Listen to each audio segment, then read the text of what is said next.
equipo de LATAM Airlines como UX Writer, un poco también pensando en que me apasionaba contar historias, me apasionaba contarlas bien para que el usuario las lograra entender de manera fácil. Y ese fue como el gran desafío que tuve al entrar a este mundo UX, que es nuevo, y si bien como también hay periodistas que se pueden dedicar al marketing, siempre que estén enfocados en el usuario, un periodista también puede ser UX. Eso se queda como la invitación abierta para todos. Súper, súper chévere. Sebastián, cuéntanos tú también.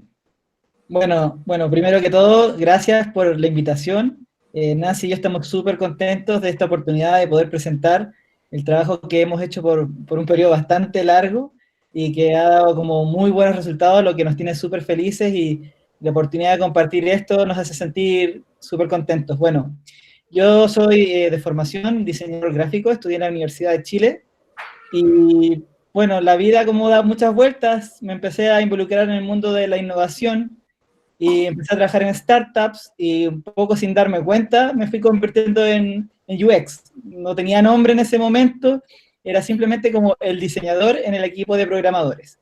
Y fui evolucionando hasta que, claro, tomé un nombre y ya me empecé a llamar a mí mismo UX. Y así fue como se dio la oportunidad de postular. Bueno, yo trabajo para Globant, una de las cuentas de Globant es LATAM, pero cuando me contactaron desde Globant, la idea siempre fue de que yo entrara a trabajar directamente para LATAM.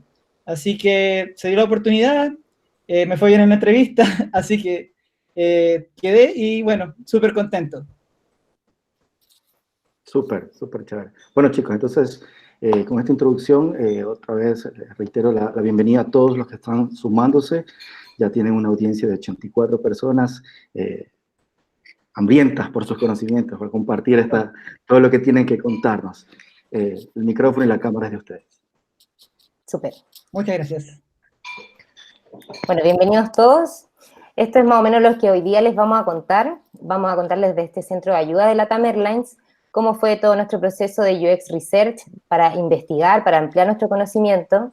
Después, cómo empezamos ya a trabajar el proceso de diseño, siempre co-creando con distintas áreas.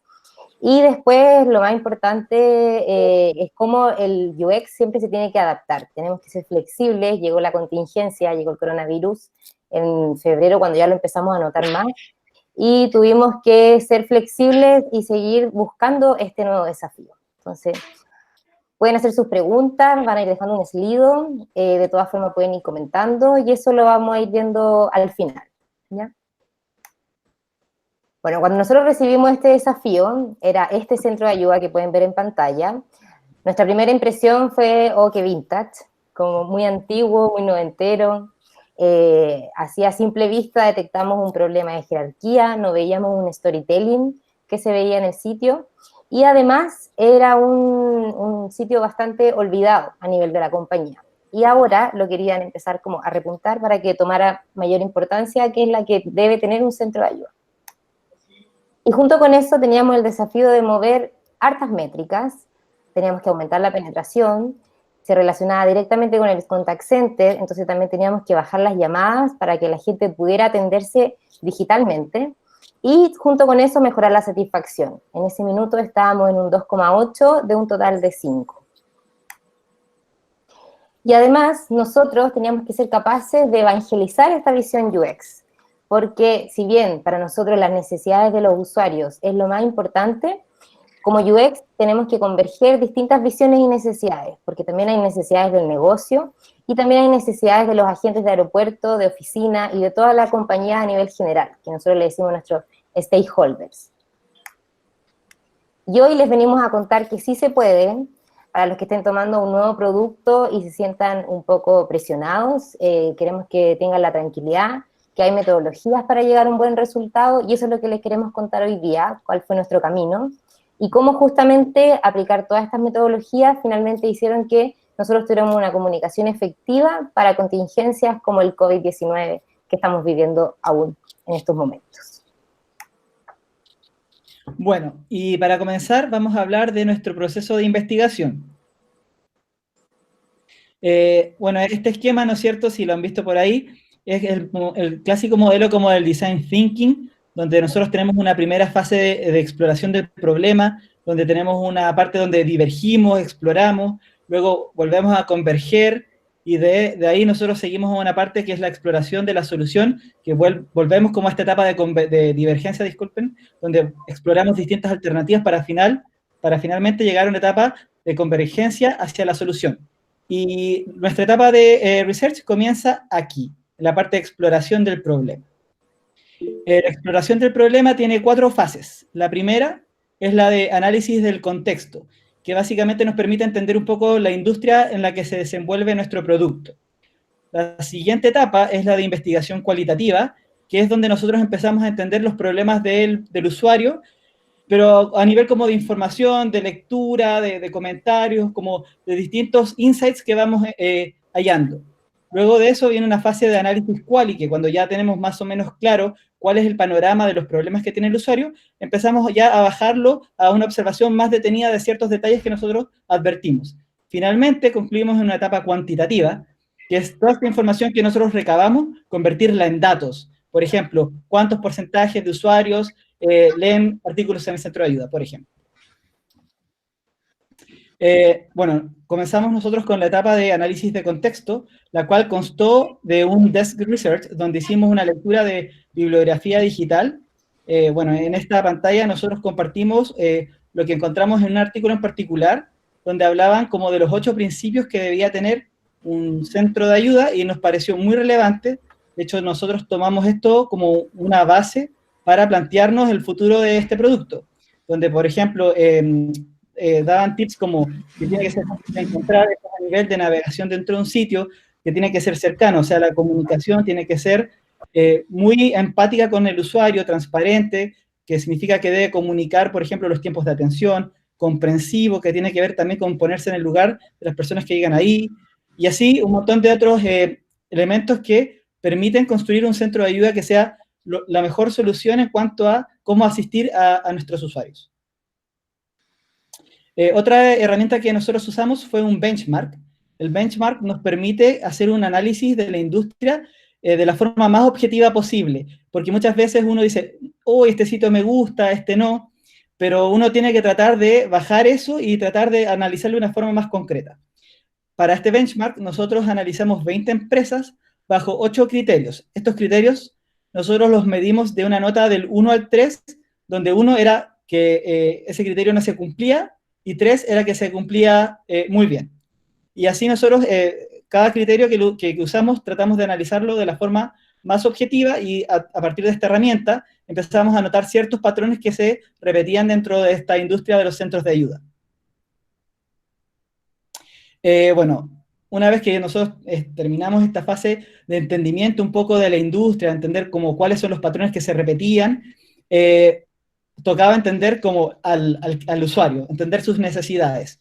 Y una forma de hacerlo es a través de encuestas. En la TAM utilizamos una herramienta que se llama Usabila, que es una plataforma que nos permite crear 2 tipos de encuestas diferentes. Una de las encuestas que podemos crear en Usabila son las pasivas. Se llaman así porque son encuestas que el usuario debe activar a través de un botón, y el otro tipo de encuesta que tenemos son las que llamamos de fuga, que normalmente son las que se gatillan cuando el usuario abandona una página.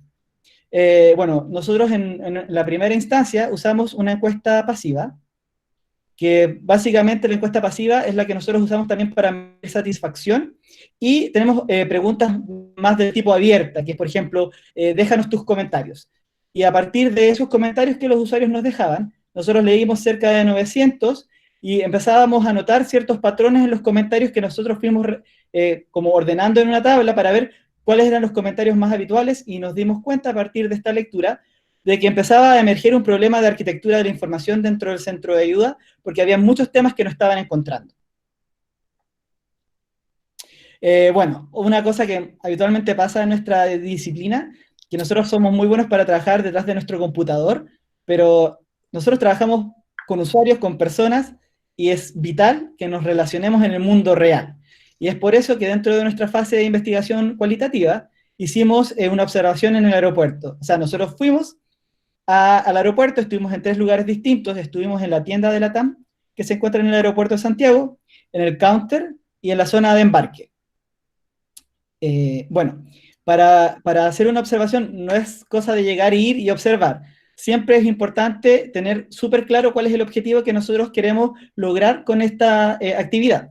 En este caso, nosotros queríamos entender cómo era la atención que recibían nuestros pasajeros en el aeropuerto, qué tipos de problemas, preguntas tenían y qué respuestas le daban los ejecutivos de LATAM ahí. Y ver si también el centro de ayuda aparecía dentro de este flujo o no. Y bueno, nosotros en este caso construimos una plantilla que tenía 4 columnas, donde teníamos por un lado los problemas que observábamos, después teníamos qué respuestas le daban el personal de LATAM a estos pasajeros, el estado de ánimo inicial, o sea, cuando ellos llegaban a hablar con el ejecutivo, qué estado tenían el pasajero y después de que eran atendidos, cómo se iban. Y finalmente, si podían o no resolver el problema.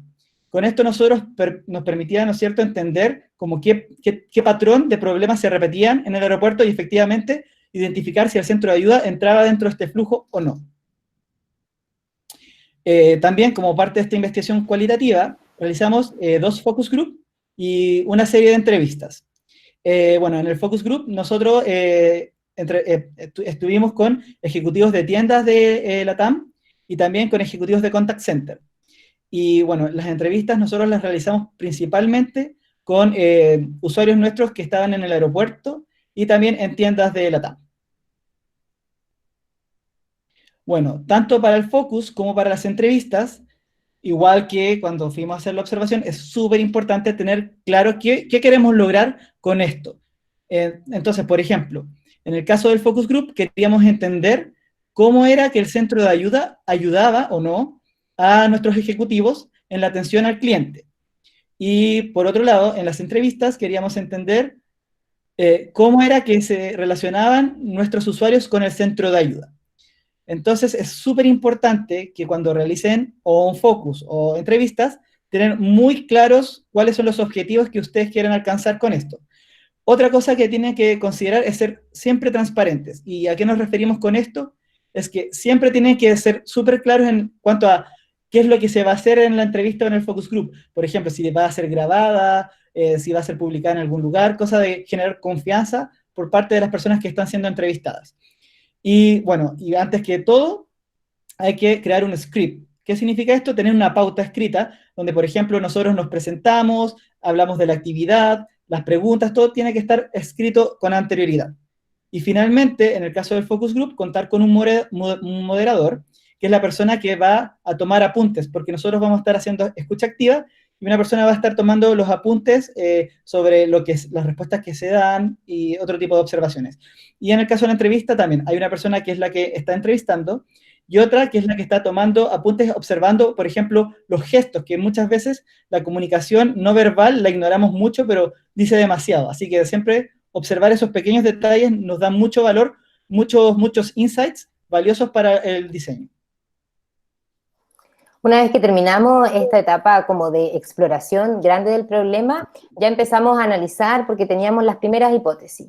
Y junto con eso, en esta fase de análisis, para pasar ya a lo quanti, nosotros ocupamos 2 herramientas, Hotjar y Screen Recording, que tenemos en LATAM, bueno, y que como UX también todos las pueden tener, que acá lo importante es ver cómo el sitio va funcionando, dónde la persona va haciendo clic con los mapas de calor, dónde se concentra y qué va haciendo en toda su navegación. Con esto nosotros pudimos entender más cuáles eran las principales acciones que realizaban nuestros usuarios en el centro de ayuda. La autoatención era en primer lugar, que esto incluía los servicios en línea que nosotros teníamos, por ejemplo, check-in, seguimiento de casos, la lectura de artículos, sobre todo porque el centro de ayuda en su mayoría son preguntas frecuentes, y también buscaban los teléfonos del contact center para llamar. Y ya con toda esta información que teníamos en nuestros apuntes, en nuestras cabezas y en nuestro escritorio, ya teníamos que empezar a materializarlo en cifras, para tener data concreta de cuánto era la cantidad de gente que estaba buscando esas cosas. Entonces, para eso nosotros hicimos una encuesta masiva con Google Forms a un N de 323 personas. Y acá los consejos que nosotros les podemos dar es, lo primero es, cuando pregunten, situar al usuario en un escenario. No decirle como el viaje que hiciste, sino como aterrizarlo más pensando en los últimos viajes, por ejemplo, para que él recuerde cuáles fueron sus últimos viajes. Tener una muestra representativa, esto sobre todo antes de empezar la encuesta masiva, saber a cuántas personas tienen que llegar para ver si logran ese número, ser súper ordenados. Acá lo importante es no traspasarle al usuario todas las cosas que ustedes investigaron, porque muchas veces uno puede tener muchas hipótesis desordenadas y para eso hay que tenerlas súper ordenadas y al usuario transmitírselas en forma ordenada y paso a paso, dándole caminos, qué pasa si contesta sí, qué pasa si contesta no, y lo otro, pensar en la estrategia. Siempre, siempre tener sus hipótesis, pensando en que esta encuesta masiva les va a servir para validarlas. Y además, en esta investigación cuantitativa, nosotros también hicimos un modelo Kano, que les queremos contar un poco más de qué se trata esto, que es muy interesante. Esto se desarrolló en los años 80 por el profesor Noriaki Kano en Tokio, por eso lleva el nombre de su apellido, y lo que hace es que mide la frustración que provoca no tener algo. Uno casi siempre cuando le pregunta a los usuarios, ellos siempre van a decir que sí quieren una nueva funcionalidad.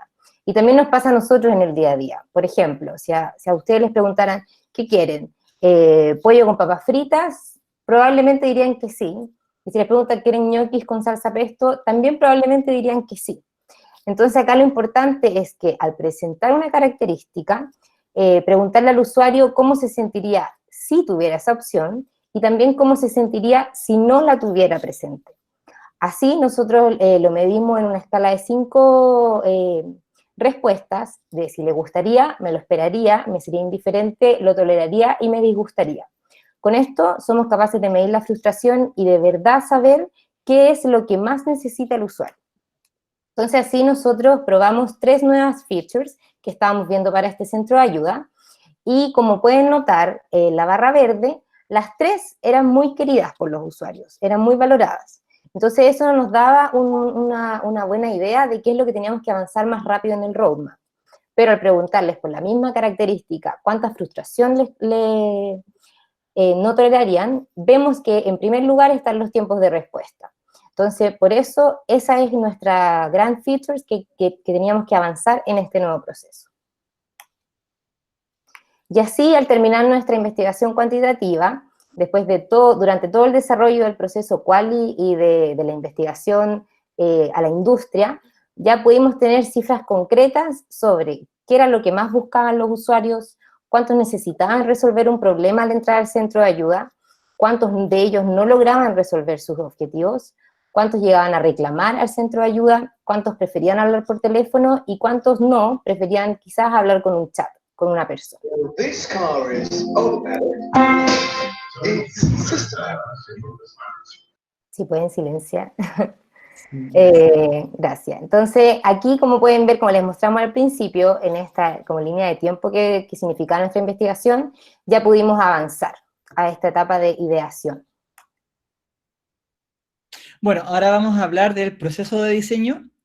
Este proceso comenzó con un workshop. Este workshop lo realizamos con 21 colaboradores de la TAM, los cuales venían de distintas áreas de la compañía. Por ejemplo, tuvimos personas que venían de contact center, teníamos personas que venían de tiendas, también de marketing y otras áreas. Bueno, esto principalmente porque nosotros queríamos lograr 3 objetivos. El primero, queríamos que ellos entendieran todo el proceso de investigación que realizamos para que pudieran empatizar con nuestros usuarios. De esta manera, nos ayudaran a co-crear en base a sus conocimientos para crear una experiencia que considerara todas las dimensiones, porque nosotros como diseñadores podemos entender muchas cosas, pero no somos capaces de ver todas las aristas de un problema, así que por eso nosotros necesitamos la ayuda de otras partes que nos ayudaran. Bueno, comenzamos presentándoles las user persona que habíamos identificado dentro de nuestra investigación, que eran 4 básicamente que correspondían a los perfiles que aparecían dentro del centro de ayuda. Luego de eso, realizamos una actividad de mapa de empatía donde dividimos a las 21 personas en grupos de 4 y cada uno tenía que trabajar sobre una persona diferente, tratando de imaginarnos qué dice, qué piensa, qué hace y qué siente, en base a las descripciones que le habíamos dado anteriormente cuando les explicamos las user personas. Luego, tenían que crear un superhéroe, que el centro de ayuda fuera como un superhéroe, que tenía que ayudar a una de estas personas. Por lo tanto, tenían que crear, por ejemplo, cuál era su superpoder, quiénes eran sus aliados, entre otros elementos que pudieran ayudar, ¿no es cierto?, a nuestro usuario.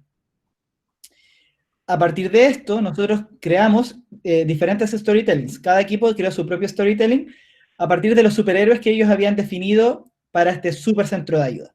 Entonces, la idea de esto era que ellos terminaran como de hacer este ejercicio que le dieran sentido a esta idea que ellos tenían y cómo, o sea, un poco la idea de esto es que el centro de ayuda fuera como una persona y cómo esta persona ayuda a otra. Bueno, luego de esto, los storytellings, cada equipo lo tuvo que convertir en flujos y en wireframes. Así que todos aquí se pusieron a diseñar. Finalmente, cada equipo presentó sus propuestas y para votarlas usamos un juego que era jugar al inversionista. A cada integrante se le dio dinero de mentira, entonces tenían que ir invirtiendo dinero en las funcionalidades que más gustaban. Por lo tanto, la que tuvo más inversión fue la funcionalidad ganadora. Bueno, y como siempre es importante tener tips para este tipo de actividades. El primer tip que le queremos dar a ustedes es el tema de los icebreakers. Los icebreakers son estos como rompehielo. Cuando la gente llega a una actividad como un workshop, que es algo que muchas veces no conocen porque vienen de áreas diferentes, necesitamos algo que los suelte, que los haga más, que los deje más relajados. En este caso, nosotros hicimos un juego que era que cada persona dibujaba una parte del rostro de otra. Por ejemplo, uno dibujaba la nariz, otro dibujaba el ojo, y así al final uno tenía un retrato hecho por 21 personas diferentes. Otros tips súper importantes es controlar los tiempos. Los workshops normalmente son actividades que se realizan en 1 o 2 días. Uno podría considerar que es un tiempo suficiente, pero son tantas cosas las que se ven en ese periodo que la verdad es necesario saber bien y tener bien dimensionado el tiempo por cada actividad. Luego, tener un moderador, una persona que nos ayude a que esos tiempos se cumplan. Luego, como trabajábamos con personas de distintas áreas, la idea era que cada grupo tuviera como personas de distintas áreas para que en cada uno de ellos hubieran distintas visiones de cómo resolver un problema. Y aunque puede sonar no tan importante, tener comida es súper importante, porque la gente se cansa y necesita combustible para que estén todo el tiempo despiertos y con energía para aportar con sus ideas. Y también, por lo mismo, considerar tiempos de descanso entre actividades para que la gente pueda descansar su mente y después volver con más energía. Y quizás esto es lo más importante, mantener una actitud lúdica. Esto siempre tiene que ser como un juego, que se diviertan, invitarlos a participar. Una vez que nosotros ya realizamos este workshop, teníamos más concreto lo que queríamos realizar, y para eso empezamos a avanzar ya en la estrategia UX que le queríamos dar a esta nueva experiencia del centro de ayuda. Para eso utilizamos el programa Mural para hacer un canvas, y aquí en esta plataforma digital, que funciona como a través de post-it digitales, nosotros fuimos visualizando rápidamente cuáles eran los problemas que habíamos detectado, cuáles eran los resultados ideales, y así viendo cuáles queríamos que fueran nuestras aspiraciones y nuestros grandes diferenciadores quizás con otros centros de ayuda. Para eso definimos varias soluciones a través de ideas que las fuimos concretando en el corto, mediano y largo plazo, y siempre estas acompañadas de métricas para saber cómo íbamos a medir la efectividad de esto que nos habíamos planteado. Entonces aquí ya fuimos avanzando a la etapa de prototipado. Y ya cuando teníamos como una idea de lo que iba a ser este centro de ayuda, empezamos con los test de guerrilla. Salimos a entrevistar a gente y a preguntarles cómo se comportaban con este nuevo diseño que nosotros les estábamos presentando, sin colores, sin nada que los pudiera confundir más, solamente un orden. Para eso hicimos test modulares, para ir midiendo cuál era la efectividad y cuál era la navegación que nosotros queríamos. Y así pudimos ir definiendo que queríamos que fuera una navegación por categorías, y también que los reclamos, por ejemplo, tenían que estar tanto en el home como en las páginas interiores.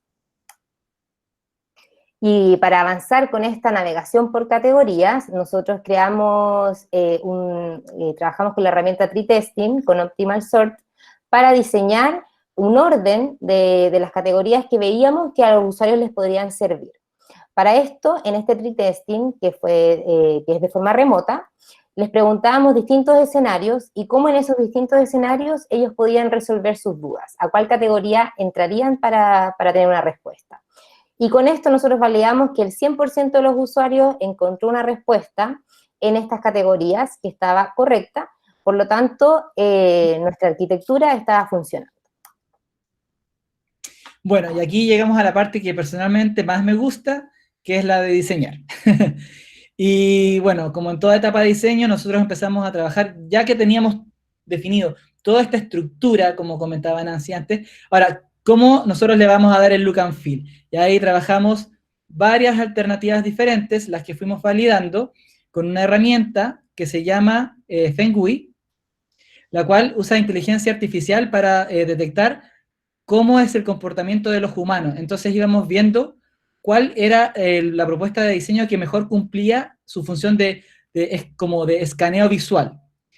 Y también, para el centro de ayuda, creamos un set de ilustraciones que eran para representar cada categoría.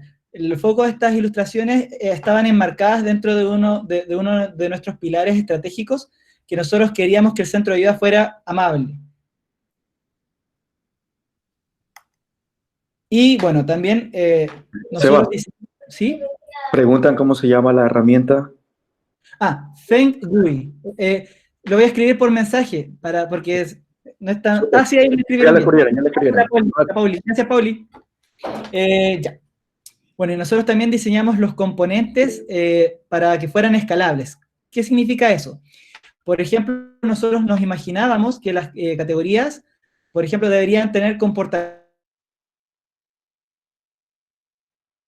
en relación, por ejemplo, a un contexto. Por ejemplo, si actualizamos artículos dentro de una categoría, comunicarlo. Si, por ejemplo, una categoría iba a tener subsecciones, que este como elemento pudiera tener la flexibilidad de agregar las subsecciones dentro. Lo cual, a futuro, y vamos a ver más adelante, fue un gran acierto. Y bueno, ya llegamos al final de este recorrido, donde después de haber diseñado una serie de prototipos que fuimos validando, llegamos hasta la solución final, y aquí redoble de tambores, acá tenemos ya el resultado de este largo proceso, que nos tuvo muy contentos y que fue producto de un exhaustivo proceso de investigación y validación, un proceso de diseño que no solamente fue hecho por nosotros, sino que fue hecho por muchos de nuestros compañeros que nos aportaron con sus distintas visiones, y que esto de cierta forma es como una manifestación de todo este trabajo en equipo y centrado siempre en nuestros usuarios, que es lo que más nos importa.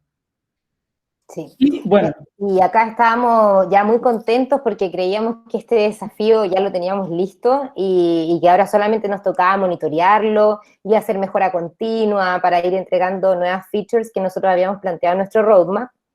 Pero... bueno, todavía no. Aguántate un poco, Nancy. Porque antes de que Nancy avance con esa parte de la historia, este es el lado feliz. Todavía, este es como cuando uno cuenta una novela y está pasando algo demasiado bueno, y uno dice, es porque ahora se viene algo malo. Bueno, un poco eso fue lo que pasó. Nosotros teníamos una evaluación de 2,8 en satisfacción con el antiguo centro de ayuda, y el nuevo aumentó a un 3,1, que podríamos decir que quizás no es tan significativo en cuanto a aumento de número, pero tienen que considerar que en general los centros de ayuda son un tipo de productos que son súper odiados por los usuarios, porque es el lugar donde ellos se vienen a descargar sus frustraciones. Entonces, cuando nosotros empezamos a leer los comentarios que nos dejaban, nos dimos cuenta de que en verdad nosotros habíamos logrado nuestro objetivo, porque los usuarios decían que estaba todo lindo, que era fácil, didáctico, rápido, claro, amigable, intuitivo, fácil, que estaba muy bien formulado, que era eficiente y transparente, claro, conciso, preciso y fácil. Y bueno, era casi como que ellos hubieran leído nuestra mente en cuanto a los objetivos que nosotros queríamos lograr, pero dijeron básicamente los valores que eran los pilares que habían hecho el nuevo diseño. Y ahora sí, Nancy, cuenta el otro lado de la historia. Me está adelantando. Pero claro, con estos comentarios nosotros ya estábamos contentos, queríamos monitorearlo, queríamos seguir avanzando en esta nueva experiencia. pero como todo UX, tenemos que ser flexibles, tenemos que adaptarnos, y el contexto es así, es cambiante, y sobre todo ahora con esta gran contingencia que llegó el coronavirus. Lo primero que nosotros empezamos a detectar cuando empezó el año, ya en febrero, fue el cierre de fronteras.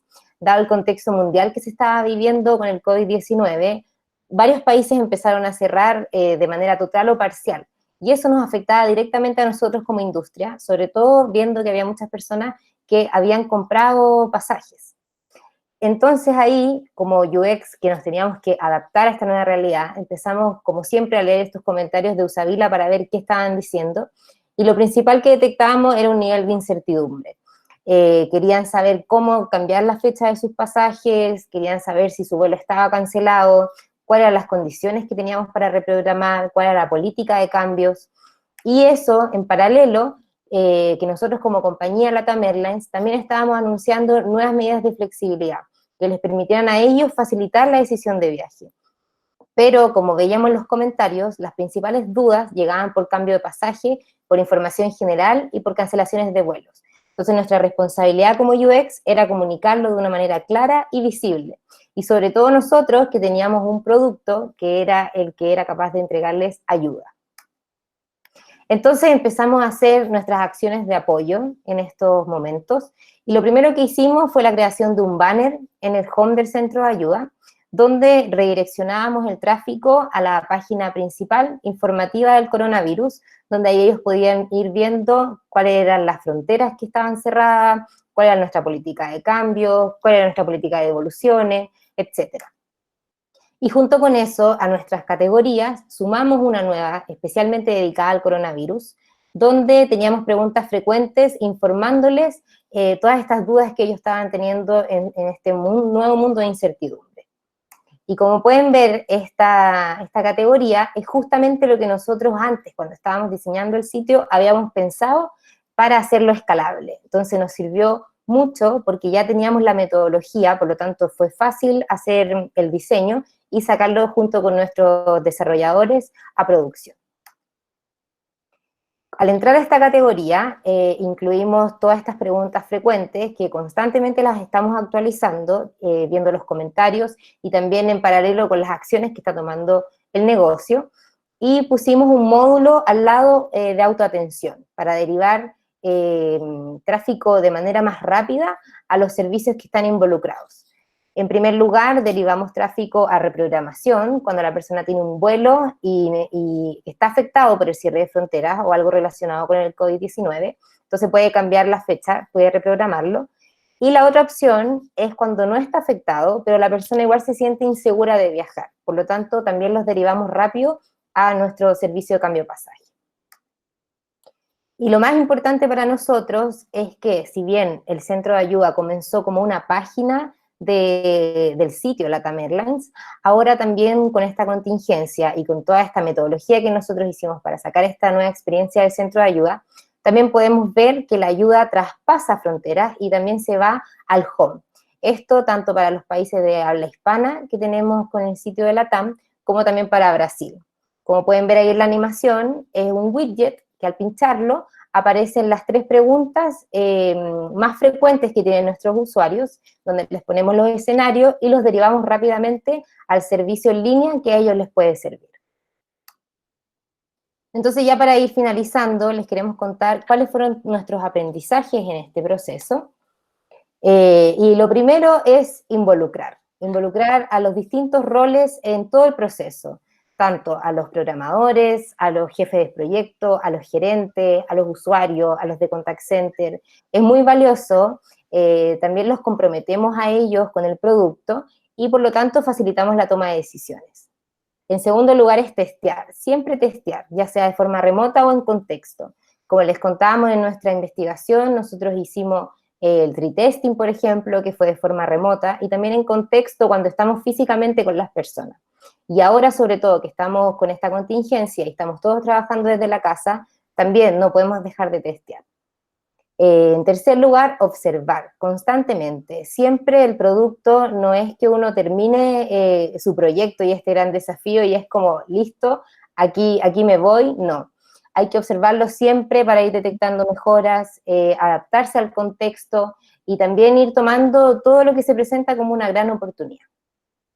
Bueno, y sobre lo que decía Nancy, que tiene que ver con una mejora constante, una observación y un aprendizaje, es tener esta cultura del MVP. Nosotros les contamos como la historia corta, pero en verdad cuando nosotros lanzamos el nuevo centro de ayuda, nos lo lanzamos en una versión final. Lanzamos ciertas funcionalidades que sabíamos que eran las más importantes. Y ese fue nuestro primer MVP.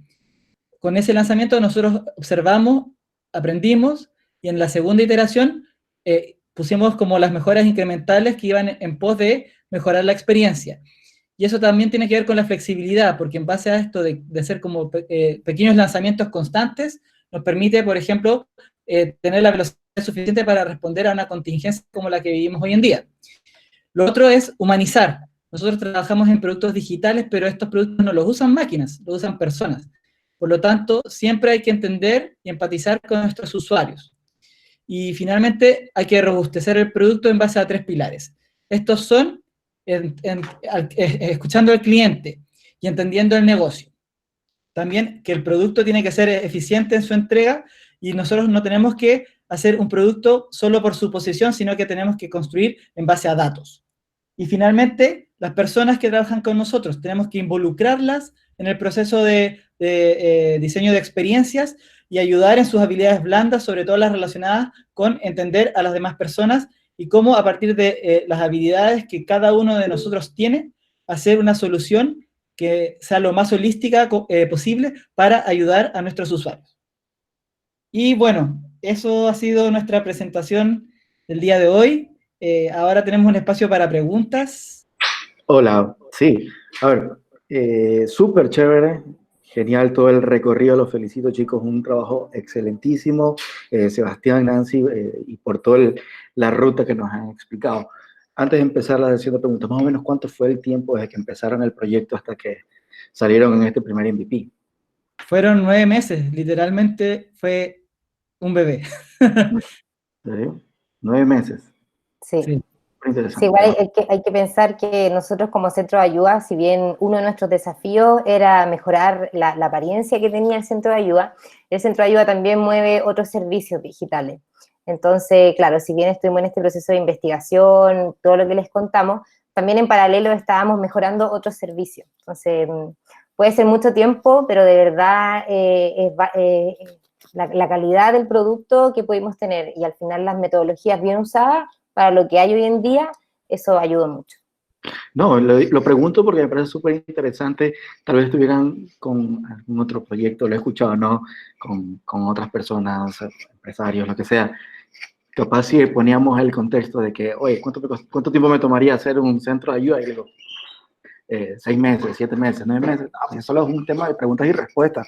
¿Cómo te vas a tomar con tu tiempo? Pero hay detrás de todo esto, ¿no? De cada pregunta y cada respuesta hay una investigación, hay un recorrido, hay un ejercicio que no es menor, ¿no? Y eso es lo que hay que destacar acá. Claro, igual nosotros teníamos objetivos a nivel de negocio que era la reducción de llamadas. Entonces nosotros teníamos que ser súper precisos en cuanto a entender los problemas de los usuarios para tratar de dar respuestas en el centro de ayuda y que la atención se cerrara ahí. Entonces, claro, se puede sonar como mucho tiempo, aunque como decía Nancy, no es que fueran 9 meses solo trabajando en eso, también teníamos que resolver otras cosas, pero claro, esa inversión da sus frutos a largo plazo. O sea, al final, como en términos de negocio, es un ahorro y una ganancia. Exactamente. Bueno, chicos, vamos a empezar con la sesión de preguntas. También los felicito, han roto récord. Muchas gracias. Tuvieron 137 asistentes a charlas, un nuevo récord para los webinars que realizamos. Un honor. Perfecto, a ver, vamos entonces con las preguntas que han dejado todos acá. A ver, empiezo. Una pregunta de Samuel Meneses. Dice, ¿cuánto tiempo entre recibir el desafío y publicar una solución? Bueno, es la que un poco les pregunté, ¿no? Ya ahora que dijeron los 9 meses. Sí. La siguiente dice, ¿cuál de los procesos de research cualitativo creen que fue el que les entregó más información valiosa? De los cualitativos, es difícil. Pero las encuestas de usabilidad en general, como duran un periodo de tiempo largo, como que uno recibe más información porque las entrevistas las hicimos como en 2 días.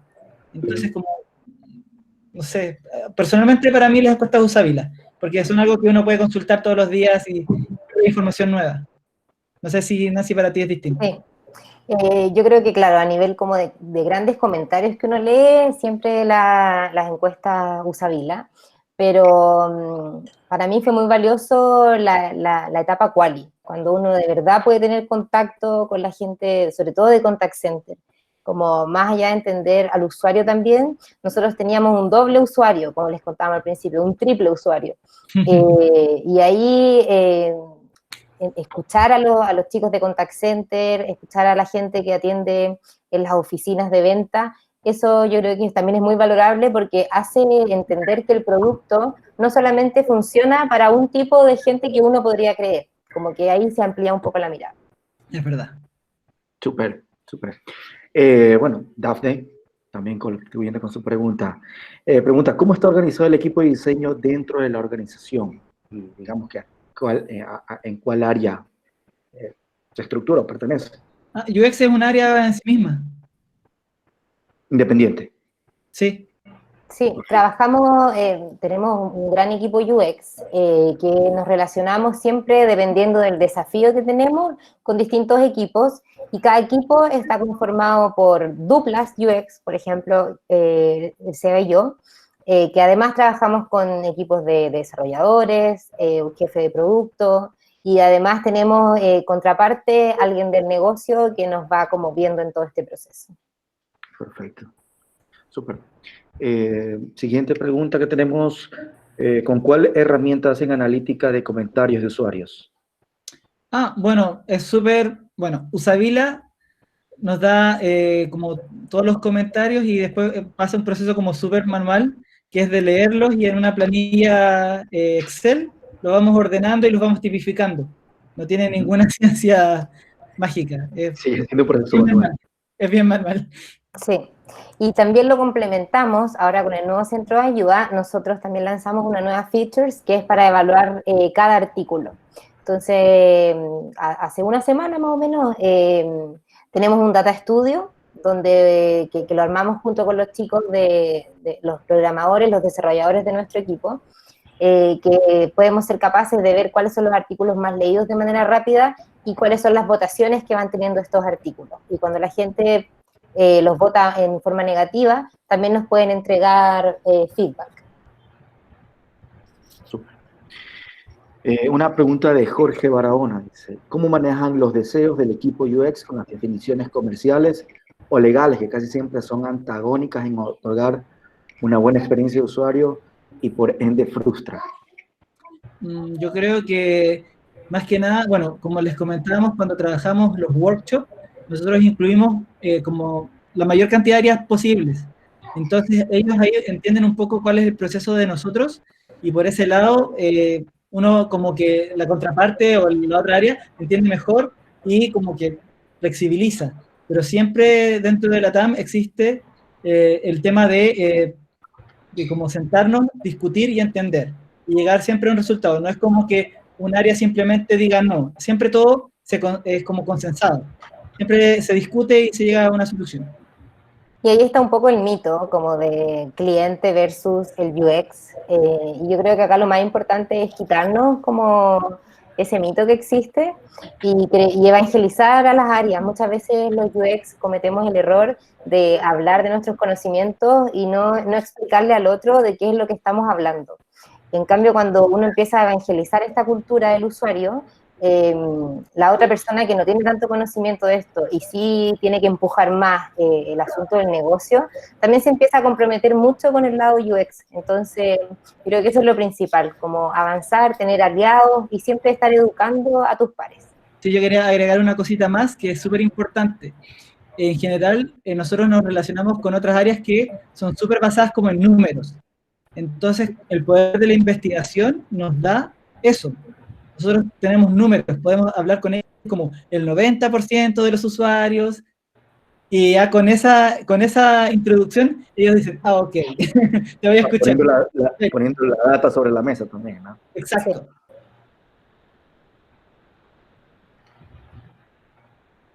Me muteé sin querer. Perfecto. Vamos con la siguiente pregunta. Entonces, tenemos de Daniel Torres Burriel, que mismo le damos una noticia a los asistentes en la charla de la próxima semana. Me gustaría saber cómo de intenso o lo contrario fue el apoyo de las instancias superiores para abordar y desarrollar un proyecto de desafío como este.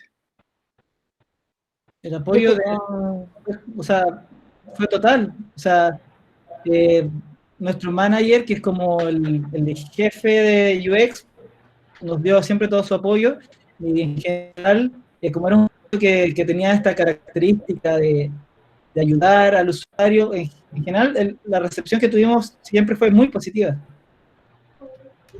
Sí, y ahí yo creo que lo importante es que también cuando llega un desafío, hay que entender que el desafío no llega de la nada. O sea, cuando este desafío nos llegó a nosotros, ya estábamos validados de cierta forma, porque ya a nivel de compañía querían sacarlo a flote y mejorarlo. Entonces, en ese sentido, uno tiene que apoyarse de eso, como sentir que finalmente lo que uno está trabajando es algo que se quiere potenciar y que es necesario tanto para el nivel de compañía como para nosotros los usuarios. Entonces, no olvidarse de eso y también siempre apoyarse de data. Si en el camino se va viendo que el producto ya no tiene tanto apoyo o que el negocio lo está poniendo en duda, siempre con data. Cuando uno tiene como los estudios y las cifras, es mucho más fácil defender una idea. En este tiempo, esta es otra pregunta, ¿no? En este tiempo, la TAM ha sido responsable de experiencias buenas, pero también de algunas no tan buenas. ¿Cómo manejaron el tema de las malas experiencias? ¿Con qué acciones concretas? Yo creo que nunca va a ser todo bueno. Eso es como vivir en otro mundo. Que idealmente, claro, a uno le gustaría que todo fuera bueno. Sí, es una utopía. Pero nosotros como UX tenemos que entender que cuando hay malas experiencias, no significa que nuestro trabajo está mal hecho, sino que significa que tenemos una nueva oportunidad y un nuevo desafío para mejorar esa experiencia. O sea, todas las opiniones malas que podamos tener de nuestros usuarios, sobre todo en nuestro producto, que es el centro de ayuda, que no recibimos gente muy contenta, no es gente que quiera viajar y cumplir como un nuevo sueño. Nosotros por lo general recibimos gente muy enojada. Hay que entender lo que es parte del proceso y hay que abrazarlos, eso es lo más importante. No ponernos en la negativa de decir como, ay, no entendieron nada. Eso es lo peor que un UX puede hacer. Si la gente no lo entiende, si la gente alega, es nuestra culpa y es nuestra responsabilidad hacer que ese producto sí empiece a funcionar. Súper. Vamos con otra más. ¿Cómo decidieron las features que incluyeron en el MVP? Bueno, todo eso partió porque nosotros en el workshop trabajamos distintas ideas y las fuimos priorizando a partir de lo que se votó. Y así, bueno, en verdad, a ver, hay que entender que las features son como funcionalidades como bien abstractas. Por ejemplo, transparentar los tiempos de atención. Eso en concreto no es, por ejemplo, un botón o una card, es como un concepto, cómo nosotros eso lo trasladamos a una funcionalidad. Y eso nosotros lo fuimos trabajando, por ejemplo, cómo éramos más transparentes, y era básicamente como explicarle mejor al usuario en qué consiste la atención de una consulta, cuando ellos, por ejemplo, llenan un formulario. Y hacerles entender como que esto tiene tantas etapas de atención. Entonces, básicamente eso, como que las funcionalidades nosotros las entendemos como a alto nivel, como una funcionalidad más conceptual, y nosotros vamos viendo, a medida que vamos trabajando el producto, qué forma va tomando esta funcionalidad hasta que se convierte como en una acción concreta. Pero eso lo vamos viendo a través de, básicamente, los distintos testeos de guerrillas que íbamos haciendo, probando como una idea de, nosotros pensamos, bueno, esto es una hipótesis, nosotros pensamos que si ponemos, por ejemplo, el tiempo de atención en semanas, el usuario va a entender de que su caso lo van a resolver en X días. Pero siempre así, siempre como con una funcionalidad como en alto nivel, que después la vamos probando en ideas que están sustentadas en hipótesis y que nosotros vamos a validarla a través de distintas herramientas como puede ser testeo de guerrilla o, por ejemplo, la arquitectura de la información la hicimos a través de tree testing, como que en verdad la herramienta va a adaptarse un poco como al objetivo que queramos validar en el momento. La siguiente pregunta que tenemos acá. ¿Podrías describir brevemente el proceso de creación de user persona que usaron? Sí, esto lo hicimos en base a varios comentarios que nos llegaban de Usabila, y en base a ese proceso nosotros fuimos viendo distintos user personas que podríamos tener. Como les decíamos, por lo general no vamos a tener un usuario que está buscando sueños, porque no está comprando un pasaje, pero sí veíamos que muchos venían a solicitar información, y no a quejarse, sino como de forma activa a tratar de informarse. Entonces ahí nosotros detectamos que teníamos un usuario light, por ejemplo. También detectamos que teníamos un porcentaje de gente que viajaba por primera vez. Entonces, había muchas cosas básicas que no entendían, por ejemplo, qué es un check-in, dependiendo de las preguntas que iban leyendo y de los comentarios que nos iban dejando. Y también ahí nosotros pudimos detectar como otro que era novato. Y así fuimos trabajando. Sí, yo quería tomar lo que dijo Nancy recién y juntarlo con la pregunta anterior. Por ejemplo, hablando de funcionalidades, nosotros teníamos este usuario novato que lo habíamos detectado porque, como dice Nancy, los comentarios uno iba identificando estas como personalidades que se manifestaban, pero no sabíamos bien cuántos eran en volumen. Entonces, por ejemplo, con el usuario novato teníamos una funcionalidad que estaba mapeada dentro de nuestra estrategia, y lo que hicimos fue una encuesta dentro del centro de ayuda preguntando como la frecuencia de viaje. Entonces, a partir de eso, nosotros pudimos definir que el 25% de nuestros usuarios era novato. O sea, sabíamos que era ese universo, que es bastante alto, porque son 4, entonces un cuarto exacto era de los que volaban por primera vez o muy poco. Y ahí nosotros teníamos una hipótesis de una idea que era básicamente como una sección especial para ellos, y hicimos un experimento, y en el experimento no resultó, por lo tanto, esa funcionalidad, como la habíamos conceptualizado, no era la forma que debía tomar, sino que era otra.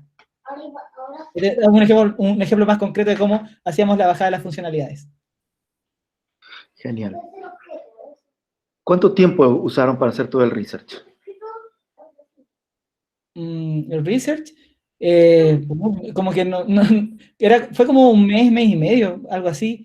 Cuando empezamos la planificación, se había planificado por un mes, pero al final, como tuvimos igual que realizar otras cosas entre medio, y entre que también a veces cuando uno tenía que coordinar, por ejemplo, los focus group, tratar de juntar personas, tomaba un poco más de tiempo, entonces se dilató como un poco más. Entonces, como del mes que teníamos planificado, se extendió como a 2. 2 meses. Sí, ¿Todo 2 el meses. research fue presencial o hubo algún momento de hacerlo remoto también? Yo diría que Sobre todo con el pretesting. Dale, Seba. no, yo decía que la mayor parte fue remota. Solamente en la fase cualitativa fue que tuvimos como actividades que involucraban como relacionarnos directamente con los usuarios. Perfecto. Hay una pregunta aquí que habla sobre precisamente el tema del research remoto. ¿Cuál fue su mayor desafío al hacer research remoto? Ahí el mayor desafío es tener como una buena base de datos, de gente que tú puedes confiar que te va a contestar. Acá lo importante del equipo UX en la TAM es que también contamos con un área, con el lab, que ahí siempre ellas nos están facilitando estas tareas y tienen bases de datos confiables, otras personas que se han inscrito voluntariamente, entonces también tenemos otro tipo de personas que de verdad quiere participar en el proceso. Entonces, con esa base, entendiéndola, va ayudando para distintos tests. ¿La alimentación de esa base es de ustedes mismos? ¿Ustedes la generan, hacen el reclutamiento de todas estas personas que quieren? ¿O hay otra área que se encarga de hacer eso? Es del lab, de nuestra área de laboratorio, pero que tiene que ver con el equipo UX. Perfecto. Bueno, vamos con una pregunta más. Paulina Rosso pregunta, ¿realizan testeos diferenciados de acuerdo al grupo etario de los usuarios? ¿Hay grupos que necesitan otro tipo de encuestas? La verdad, nosotros no discriminamos por edad. De hecho, bueno, nosotros dentro de, como parte de nuestras plataformas de servicio, tenemos Google Analytics. En Google Analytics nos entrega básicamente la demografía de nuestro producto. Y está muy distribuida, entonces no... De hecho, por ejemplo, cuando entrevistamos personas de todo rango etario, y habían varias suposiciones que teníamos que, por ejemplo, de que la gente mayor era más reacia a usar Internet y que la gente joven era más asidua a usar Internet, y nos pasó que no era tan así. Había gente mayor que en verdad usaba el computador y no tenía ningún problema, y gente joven que no le gustaba el computador y prefería llamar. Entonces, no, habían como patrones que uno como que tiene el prejuicio de que se van a comportar de determinada manera, pero no. Pero Ok. nunca hicimos la intención de segmentar por edad. Ujú. Perfecto. Bueno, vamos con un par de preguntas más. Tenemos una de Santiago que dice, ¿hicieron observación remota para evaluar la solución? ¿Cómo lo hicieron? No entendí mucho la pregunta en cuanto a observación remota. O sea, Sí, lo que observación hicimos remota. fue los comentarios en Usabila, fue remoto. Ujú. Bueno, básicamente es leer y entender. Cuando los usuarios, por ejemplo, escriben todo con letras mayúsculas, tú sabes que él está gritando en ese momento, y a veces usa un lenguaje que no es el más adecuado, por lo tanto está súper molesto. Y ahí tú vas determinando como el estado de ánimo del mensaje, o gente que en verdad te felicita y encuentra que todo está bien, y ahí tú vas como viendo como los distintos escenarios que se van armando a partir de esa observación. Súper. Bueno, y vamos con la última ya para poder llegar al final de esta sesión también de preguntas. ¿Qué puestos o roles cumplían los integrantes de la parte de investigación y diseño?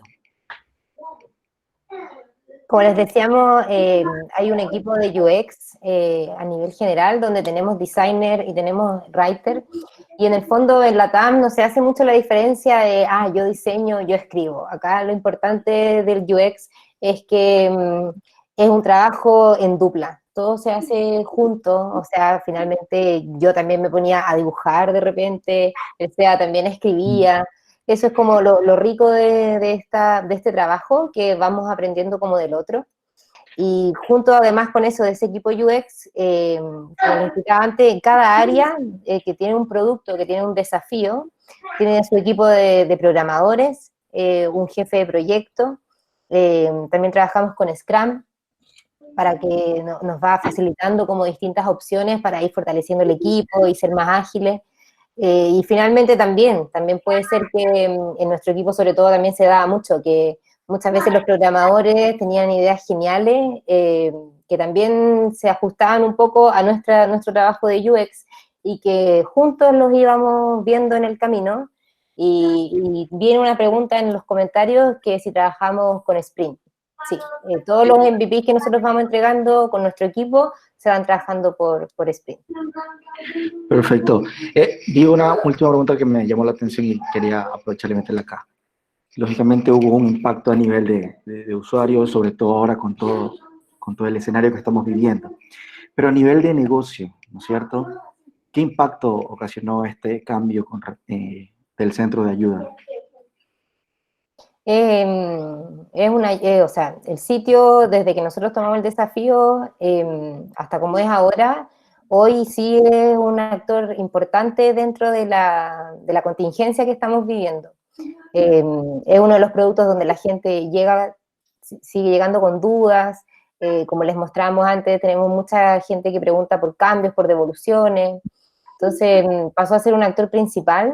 Y a nivel de compañía, seguimos siendo flexibles, eso es lo más importante, seguir escuchando, seguir adaptándonos en este proceso, y ese es el camino un poco que tenemos. Perfecto.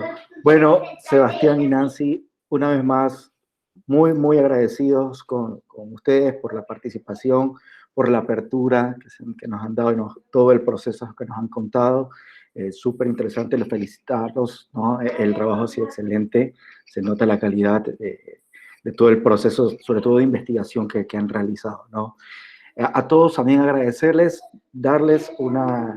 comentarles, ¿no? Que para la próxima semana también tendremos un invitado súper de lujo, nos va a acompañar Daniel Torres Burriel. Daniel, creo que estás por aquí todavía, no sé si nos puedes dar un saludo y contarnos un poco de lo que vamos a ver la próxima semana. Hola, muy buenas. Pues sí, ando por aquí todavía. Bueno, pues la semana que viene voy a tener el absoluto placer de compartir con todos vosotros y con todas vosotras una experiencia que la he querido titular de presencial a remoto en 24 horas, ¿no? Y es un poco la experiencia que hemos vivido en la agencia, en el estudio, pues ya hace pues, casi 2 meses. De repente, de estar tan felices y tan contentos un miércoles trabajando en la oficina, al jueves decidir irnos a casa, el sábado tener prohibido salir por orden del gobierno, y así llevamos casi 2 meses. Entonces ha sido todo un reto en una agencia de servicios de experiencia de usuario, de research, en el que todos sabemos que el componente presencial muchas veces es un factor de peso importantísimo. Bueno, pues hemos tenido que adaptar, y yo como responsable último de la compañía, hemos tenido que adaptar metodología, usos, costumbres y bueno, un montón de procesos y herramientas para, pues eso, en tiempo récord trabajar en remoto. Entonces, estar encantadísimo de compartir esa experiencia con las cosas buenas y las cosas menos buenas que de todo ha habido. Segurísimo, mucho que compartirnos a toda la comunidad. La invitación está hecha, los esperamos el próximo viernes, debido a la diversidad de audiencia que tenemos. Recuerden, 6 Colombia, Perú, Ecuador, 5 México, 20 Argentina, Chile. Si estoy bien con las zonas horarias, si no me corrijo. Gracias a todos, a toda la gallada que vino de la TAM, apoyando a Nancy y a Sebastián. Los esperamos también la próxima semana. Compartan a sus amigos, a quienes, otros expertos, a otros profesionales, a quienes no son tan profesionales y les interesa conocer un poco más de UX, diseño estratégico, a nuestras sesiones, a nuestros viernes de webinars. Chicos, a todos, muchísimas gracias. Nancy, Sebastián, otra vez, gracias. Muchas gracias a ti, Luis. Muchas gracias, Dafne, por la invitación. Felices de haber mostrado nuestro trabajo. Sebastián, muchas gracias a ustedes por venir hoy día. Sí, ¿Quieres decir una cosa que, perdón. Sí, Era, bueno, además de dar las gracias, también reconocer que este es un trabajo que hicimos en equipo. O sea, Nancy y yo presentamos, pero esto es el esfuerzo mancomunado de todo un equipo que trabajó muy duro, y también reconocer ese esfuerzo, porque si no fuera por ellos esto no hubiera podido pasar. Así que, bueno, felicitarnos y felicitarlos por todo este trabajo, y gracias por el espacio y el reconocimiento. En verdad, súper contentos y hasta siempre. Chévere, ¿no? Segurísimo que sí. Otra vez, bueno, nos vemos el próximo viernes. Gracias a todos por estar acá. Ha sido un gusto. Chao, chao. Chao. Chao, que estén bien.